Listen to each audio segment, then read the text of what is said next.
तो welcome to all my dear student, मैं Mukesh sir आप सभी का स्वागत करते हैं। स्टूडेंट आज के इस क्लास में स्टूडेंट अगर आप सभी भी एसएससी जीडी 2024 एग्जाम की तैयारी कर रहे हैं तो यकीन मानिएगा स्टूडेंट आज के क्लास आप सभी के लिए काफ़ी इंपॉर्टेंट होने वाला है, क्योंकि स्टूडेंट इस क्लास के अंदर हम लोग बात करने वाले एसएससी जीडी एग्जाम के लिए जीके का पेपर जो कि आप सभी के आने वाले एग्जाम के लिए काफ़ी इंपॉर्टेंट होने वाले, जो कि सारे प्रश्न जो भी इस क्लास के अंदर स्टूडेंट लिया गया आप सभी के सारे प्रश्न प्रीवियस ईयर्स देखने को मिलेंगे एंड आप सभी को ऐसा ही पेपर एग्जाम में देखने को मिलेगा।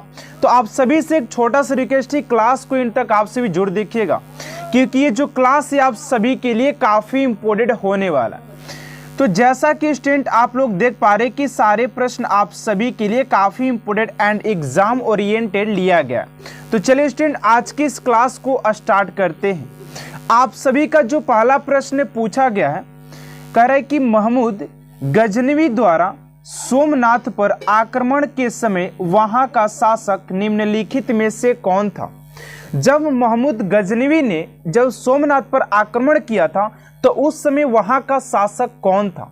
तो राइट आंसर हो जाएगा आप सभी का भीमदेव, यानी कि ऑप्शन नंबर ए स्टूडेंट आप सभी का राइट आंसर हो जाएगा। ठीक है ना। अगले प्रश्न की ओर बात करते हैं स्टूडेंट, आप सभी को ऐसा ही प्रश्न देखने को मिलेगा। अगर किसी स्टूडेंट को लगता है कि नहीं यार लॉलीपॉप क्वेश्चन आना चाहिए, तो आप सभी के ऐसे प्रश्न नहीं पूछे जाएंगे कि हर एक क्वेश्चन आप सभी के लॉलीपॉप होंगे। ठीक है, तो आप सभी के हार्ड प्रश्न भी एग्जाम में पूछे जाएंगे, तो थोड़ा सा आप लोग कॉम्प्रोमाइज कीजिएगा। तो दूसरा नंबर प्रश्न आप सभी का कि 100 अंतर्राष्ट्रीय T20 मैच जीतने वाली दुनिया की पहली क्रिकेट टीम कौन है। आप सभी ने दोस्तों अगर आप सभी ने एसएससी जीडी के प्रीवियस इस क्वेश्चन को देखे होंगे तो आप सभी वहां पर एनालाइज किए होंगे कि क्रिकेट से बहुत ज़्यादा प्रश्न और स्पोर्ट्स वाले जो प्रश्न होते हैं आप सभी के एग्जाम में पूछे जाते हैं, और ये भी जो प्रश्न आप सभी के प्रीवियस इस प्रश्न ही है। तो राइट आंसर हो जाएगा आप सभी का पाकिस्तान। ऑप्शन नंबर सी आप सभी का राइट आंसर हो जाएगा। 100 अंतर्राष्ट्रीय T20 मैच जीतने वाली दुनिया की पहली क्रिकेट टीम कौन सी है, तो पाकिस्तान हो जाएगी यहां पर आप सभी के ऑप्शन नंबर सी। एंड अगला प्रश्न आप सभी का तीसरा नंबर प्रश्न स्टूडेंट आप सभी से पूछा जा रहा है। अगला प्रश्न आप सभी से 3 नंबर जो क्वेश्चन किया जा रहा है ध्यान से देखिएगा। करें कि इंडिया डिवाइडेड नामक पुस्तक इनमें से किसने लिखी है। यानी कि इंडिया डिवाइडेड के अगर लेखक की बात करते हैं स्टूडेंट कि आप सभी के लेखक कौन हो जाएंगे, तो ये हो जाएंगे आप सभी के डॉक्टर राजेंद्र प्रसाद हो जाएंगे। Option number C. Option number C student आप सभी का राइट आंसर हो जाएगा क्वेश्चन नंबर 3 का। देखिए आप सभी के एग्जाम में मैं कंफर्म करा देता हूं कि आप सभी के बुक एंड ऑथर से एक प्रश्न तो कंफर्म पूछा ही जाएगा। ठीक है ना। तो आप लोग इस टॉपिक को थोड़ा सा क्लियर कर लीजिएगा।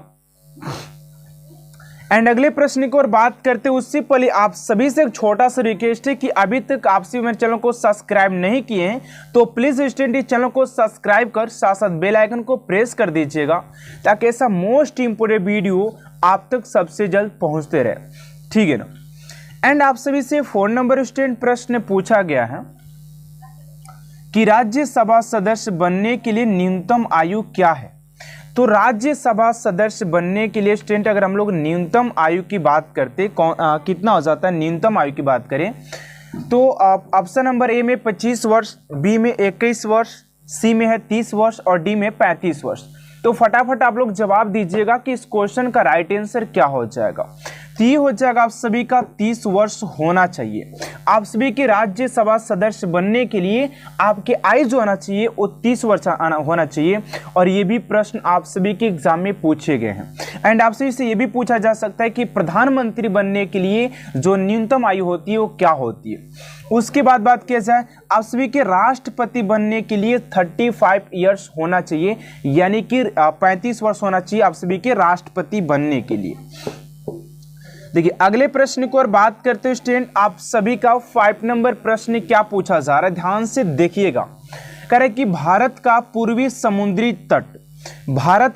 समुद्री तट किस नाम से जाना जाता है। तो ये हो जाएगा आप सभी का यहाँ पर कोरोमंडल तट के नाम से जाना जाता है, ऑप्शन नंबर सी। स्टूडेंट आप सभी को ऐसे बैठे रहने से कुछ भी होने वाला नहीं है। आप सभी को सारे प्रश्न का जवाब पहले खुद से देना है, उसके बाद लास्ट में आपसे कमेंट बॉक्स में लिखना है कि आप सभी ने 25 क्वेश्चन है मेरे पास, तो आप सभी ने 25 क्वेश्चन में कितने क्वेश्चन को अटेंड कर पाते, ताकि आप सभी को अपने प्रिपरेशन का अंदाजा लग पाए कि आप सभी ने कितना प्रिपरेशन कर रखा अपने तैयारी के और, ठीक है ना। अगले प्रश्न की ओर बात करते आप सभी से। यहां पर 6 नंबर प्रश्न पूछा जा रहा है कि भारत में बेरोजगारी की समस्या का कारण क्या है। तो भारत में बेरोजगारी की अगर समस्या की बात करें कि भारत में इतनी बेरोजगारी क्यों, आखिर क्यों है, तो उपयोग सभी हो जाएगा, क्योंकि शिक्षा का अवस्थित विकास एवं व्यावसायिक शिक्षा का अभाव, ये भी है आप सभी कि अगर बिहार में देखा जाए, भारत में देखा जाए तो शिक्षा का जो व्यवस्था है एकदम बहुत ही बिगड़ा हुआ है। उसके बाद भी बात किया जा सके शिक्षा का अभाव है। आर्थिक विकास में धीमी गति से चल रहा है, जो आर्थिक विकास होता है वो भी आप सभी के धीमी गति से चल रहा है। रोजगार सृजन के कार्यक्रमों में प्रभावहीनता, बहुत सारी चीजों में देखा जाए तो भारत अभी पिछड़ा है, ठीक है ना। तो इसकी वजह से क्या है, भारत क्या है, बेरोजगार है, ठीक है ना। एंड अगले प्रश्न की ओर बात करते आप सभी का 7 नंबर प्रश्न पूछा जा रहा है कि महात्मा गांधी ने अपने राजनीतिक गुरु के रूप में किसका उल्लेख किया था। महात्मा गांधी ने अपने राजनीतिक गुरु के रूप में किसका उल्लेख किया था, यानी कि यहाँ पर आप सभी से स्पष्ट रूप से ये पूछा जा रहा है कि महात्मा गांधी जी के जो राजनीतिक गुरु थे वो कौन थे। तो ये हो जाएंगे आप सभी के Gopal Krishna Gokhale, option number dear student आप सभी का राइट आंसर हो जाएगा, ठीक है। अगले प्रश्न को और बात करते आप सभी का प्रश्न नंबर है 8 नंबर। निम्नलिखित में से कौन सा शब्द बैडमिंटन के खेल में प्रयोग होता है, यानी कि आप सभी के शब्द वाली से भी प्रश्न पूछे जाते हैं। यहां पर पूछा जा रहा है कि बैडमिंटन में कौन से शब्द का प्रयोग किया जाता है। तो 8 का हो जाएगा डबल ट्रम्प हो जाएगा, ऑप्शन नंबर डी। आप सभी कैसे फुटबॉल से भी पूछे जाते हैं, क्रिकेट से भी पूछे जाते हैं, हॉकी से भी पूछे जाते हैं, एंड इसके कप एवं ट्रॉफी से भी पूछा जाता है। जैसे कि बात कर लेते हैं आप सीखे कि फुटबॉल में कौन कौन से ट्रॉफी, आप सभी थोड़ा सा कमेंट बॉक्स में लिखिएगा कि फुटबॉल में कौन कौन से ट्रॉफी दिए जाते हैं। एंड अगला प्रश्न आप सभी का 9 नंबर कि नोबेल पुरस्कार और ऑस्कर पुरस्कार दोनों जीतने वाले थे। यहां पर कौन हो जाएंगे, ऑप्शन नंबर ए में कि जॉर्ज वार्नेडेसा, और बी में है बॉब डीलर, एंड सी में ए और बी दोनों, एंड डी में है Walt Disney. Option number C student आप सभी का राइट आंसर हो जाएगा, ठीक है। एंड अगला प्रश्न आप सभी का 10 नंबर स्टूडेंट प्रश्न पूछा जा रहा है कि वर्ष 2024 से किस राज्य के कृषि बजट पेश की घोषणा की गई है। आप सभी के 2024 वाले एग्जाम में बजट से प्रश्न तो जरूर पूछा जाएगा, जो कि अभी जो फिलहाल में जो पेश किया गया था 2023 में, उस पर आप सभी के प्रश्न 100% पूछा ही जाएगा, ठीक है ना। तो यहाँ पर ध्यान दीजिएगा, राइट आंसर हो जाएगा आप सभी का Rajasthan, option number D. And student आप सभी के आने वाले हर एक प्रश्न आप सभी के लिए काफी इंपोर्टेंट होंगे, तो वीडियो को थोड़ा सा भी इसकी मत कीजिएगा। एंड 11 नंबर प्रश्न आप सभी से पूछा जा रहा है कि राष्ट्रीय मानव संग्रहालय कहां पर है। राष्ट्रीय मानव संग्रहालय कहां पर है, तो ये हो जाएगा आप सभी का भोपाल में हो जाएगा, ऑप्शन नंबर सी। कहां पर स्थित हो जाएगा, तो भोपाल में। एंड यहां पर आपसे इसे 12 नंबर स्टूडेंट प्रश्न पूछा जा रहा है कि निम्नलिखित में से कौन सा महाराष्ट्र का धन्यवाद ज्ञापन उत्सव है जहां बैलों को सम्मानित किया जाता है, क्योंकि उन्हें खेती के लिए अत्यावश्यक माना जाता है। यानी कि बात किया जाए महाराष्ट्र में जो बैल होते हैं वो खेती के लिए बहुत ही महत्वपूर्ण होते हैं, तो उनके नाम पर एक उत्सव मनाया जाता है। तो 12 का राइट आंसर हो जाएगा आप सभी का ऑप्शन नंबर सी, यहाँ पर पोलो महोत्सव, ऑप्शन नंबर सी हो जाएगा, ऑप्शन नंबर डी हो जाएगा सभी का।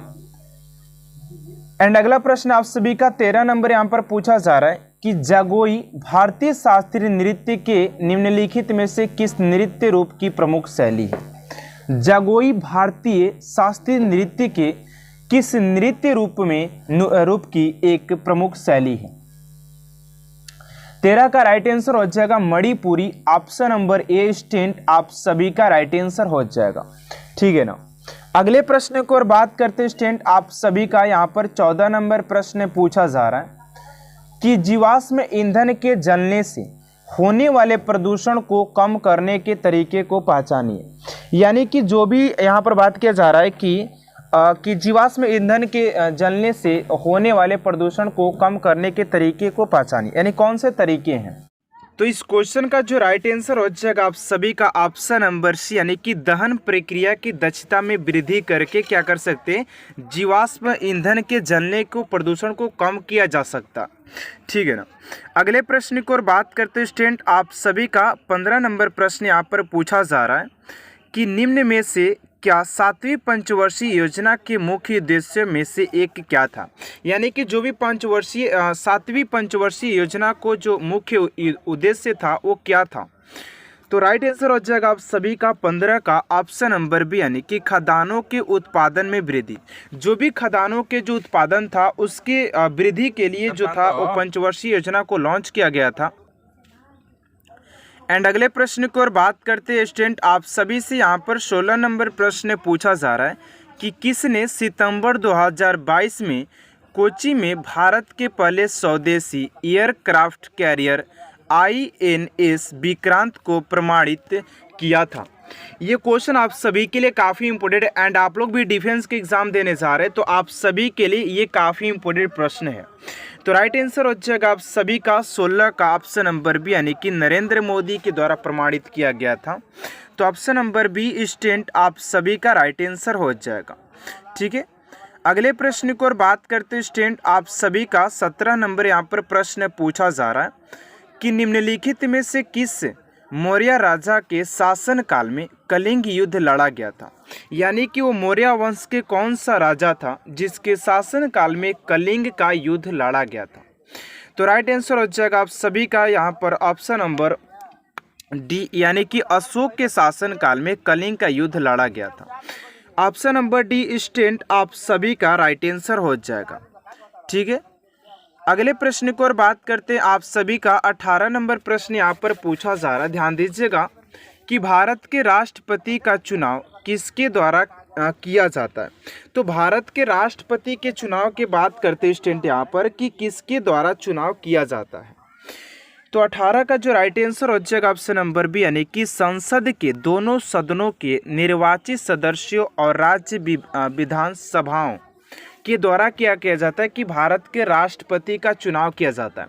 और अभी जस्ट आपसे बताया थे मैंने कि राष्ट्रपति का जो बात की जाए, भारत के राष्ट्रपति बनने के लिए जो न्यूनतम उम्र होती है वो 35 ईयर्स होना चाहिए। ठीक है ना। एंड राष्ट्रपति से आपसे के एग्जाम में बहुत सारे प्रश्न पूछे जाते हैं, जैसे कि राष्ट्रपति जो है वो अपना प्रथम व्यक्ति होता है। ठीक है ना। एंड ये अपना जो बात किया जाए त्याग पत्र उपराष्ट्रपति को देता है और उपराष्ट्रपति जो अपना त्याग पत्र वो राष्ट्रपति को देता है। ऐसे प्रश्न आपसे के कई बार एग्जाम में बन गए हैं। एंड अगले प्रश्न की ओर बात करते हैं आप सभी का 19 नंबर प्रश्न यहाँ पर पूछा जा रहा है कि तपन कुमार पटनायक ने किस नृत्य शैली में संगीत नाटक अकादमी पुरस्कार जीता है। ये भी क्वेश्चन आप सभी के काफ़ी इंपॉर्टेंट है। एंड स्टूडेंट आप सभी ने अगर SSGD का अगर आप सभी ने न्यू सिलेबस को देखा होगा तो वहाँ पर आप सभी को बताया गया है कि आप सभी के नृत्य शैली से भी आप सभी के प्रश्न पूछे जाएंगे। तो राइट आंसर हो जाएगा आप सभी का 19 का ऑप्शन नंबर डी, यानी कि 6 में इनको संगीत का पुरस्कार मिला है। ठीक है ना। एंड यहाँ पर पूछ सकता है कि कुचिपुड़ी कहाँ का लोक नृत्य। तो कुचिपुड़ी बात करते हो स्टूडेंट आप सभी की कहाँ का लोक नृत्य हो जाता है। तो ये आंध्र प्रदेश का हो जाता है। कहाँ का? आंध्र प्रदेश का आप सभी का हो जाता है। एंड अगला प्रश्न स्टूडेंट आप सभी के यहाँ पर 20 नंबर प्रश्न पूछा जा रहा है कि भारतीय संविधान के मूल लेख में अनुच्छेद थे। यानी कि भारतीय संविधान में कितने अनुच्छेदों की संख्या है। तो राइट आंसर हो जाएगा आप सभी का 395 आप सभी का ऑप्शन नंबर ए। ठीक है। अगले प्रश्न की ओर बात करते स्टूडेंट आप सभी का 21 नंबर प्रश्न यहाँ पर पूछा जा रहा है। ध्यान दीजिएगा कि 21 नंबर प्रश्न स्टूडेंट आप सभी से क्या पूछा जा रहा है। 21 नंबर प्रश्न है, कह रहा है कि आपातकाल के दौरान किन मौलिक अधिकारों को निलंबित नहीं किया जा सकता। यानी कि जब भी आपातकाल घोषित किया जाता है राष्ट्रपति के द्वारा, तो कौन सा जो मौलिक अधिकार है वो निलंबित नहीं किया जा सकता है। तो ऑप्शन नंबर हो जाएगा 21 का ऑप्शन नंबर सी, यानी कि अनुच्छेद 20 और 21 को कभी भी निलंबित नहीं किया जा सकता है। आप सभी के एग्जाम में स्टूडेंट अनुच्छेद से बहुत सारे काफ़ी इंपॉर्टेंट प्रश्न आप सभी के एग्जाम में देखने को मिल जाते हैं, ठीक है ना। अगला प्रश्न आप सभी का 22 नंबर प्रश्न पूछा जा रहा है कि 1958 में डोवर से कैलिस तक इंग्लिश चैनल को पार करने वाले पहले भारतीय कौन थे, जो 1966 में एक कैलेंडर वर्ष में 5 महाद्वीपों के महासागरों में तैराकी करने वाले एकमात्र व्यक्ति थे। तो आप सभी का 22 का जो राइट आंसर हो जाएगा ऑप्शन नंबर मिहिर सेन हो जाएंगे, ऑप्शन नंबर ए, ठीक है। अगले प्रश्न की ओर बात करते हैं स्टूडेंट आप सभी का 23 नंबर प्रश्न यहाँ पर पूछा जा रहा है कि कौन सी अक्षांश रेखा भारत के मध्य से होकर गुजरती है जो देश की जलवायु को प्रभावित करती है। तो 23 का स्टूडेंट जो राइट आंसर हो जाएगा आप सभी का यहाँ पर कर्क रेखा हो जाएगा, कर्क रेखा ऑप्शन नंबर डी, ठीक है। ऑप्शन नंबर डी आप सभी का राइट आंसर हो जाएगा। एंड अगले प्रश्न की ओर बात करते हैं आप सभी का 24 नंबर प्रश्न यहाँ पर पूछा जा रहा है कि ऐसी राजस्व प्राप्तियाँ जिनका सरकार पर दावा नहीं होता है क्या कहलाती है। तो 24 का राइट आंसर हो जाएगा आप सभी का गैर प्रतिदेय, ऑप्शन नंबर ए हो जाएगा। एंड अगला प्रश्न आप सभी का 25 नंबर स्टूडेंट आप सभी से पूछा जा रहा है कि 2017 से 18 में विजय हजारे ट्रॉफी किस राज्य ने जीती थी। तो इस क्वेश्चन का राइट आंसर क्या होगा स्टूडेंट आप सभी को कमेंट बॉक्स में देना है। एंड देखते हैं कितने स्टूडेंट इस क्वेश्चन का राइट आंसर कमेंट बॉक्स में दे पाते हैं। तो आज का क्लास आप सभी को स्टूडेंट कैसा लगा कमेंट बॉक्स में जरूर बताइएगा। अगर आप सभी को क्लास अच्छा लगे तो प्लीज चैनल को सब्सक्राइब कर साथ साथ बेल आइकन को प्रेस कर दीजिएगा ताकि ऐसा मोस्ट इंपोर्टेंट क्लास स्टूडेंट आप तक सबसे जल्द पहुँचते रहे। और आप सभी को एक महत्वपूर्ण बात बताते हैं कि अगर आप सभी भी एसएससी जीडी की अगर दिल से तैयारी करते तो जाकर के आप सभी के लिए दोस्तों मैंने 10 साल पुराना प्रीवियस इस क्वेश्चन को भी सोल्व करवाएं। आप सभी इसी चैनल के प्लेलिस्ट में जाकर के चेक कर लीजिएगा, वहां पर आप सभी के लिए बहुत सारे क्लास पढ़ाए जहां से कि आप अपने तैयारी को बेहतर से बेहतरीन कर सकते हैं। तो मिलते हैं नेक्स्ट क्लास में student. Thanks for watching my class.